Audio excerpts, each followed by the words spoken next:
Il pozzo di Santo Antine ha restituito moltissimi reperti, con i quali possiamo ricostruire la storia e la vita sul colle. Risalente probabilmente all'età del bronzo recente o all'età del bronzo finale, il pozzo con sezione circolare raggiunge la profondità massima di 39,85 metri. Realizzato con una ghiera in trachite rossa, prosegue con circa 8 metri di conci di basalto isodomi e poi fino alla profondità massima riscontrata, in conci di calcarenite lavorati in maniera grossolana. Il basalto e la calcarenite sono rocce rinvenibili in loco, mentre la trachite potrebbe arrivare dai dintorni di Nureci o dall'area tra Allai e Fordongianus.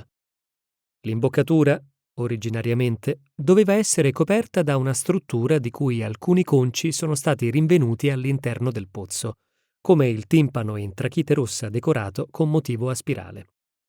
Dall'atrio si accedeva alla camera del pozzo con volta a tolos, un po' come si vede ancora nella struttura della fonte sacra di Su Tempiesu a Orune.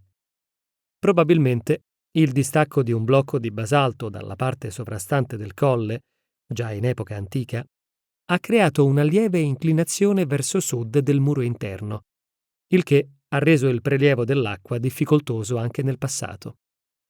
Secondo i dati di scavo, probabilmente il pozzo venne distrutto in età romana repubblicana, come il villaggio nuragico, per poi essere riutilizzato in età imperiale.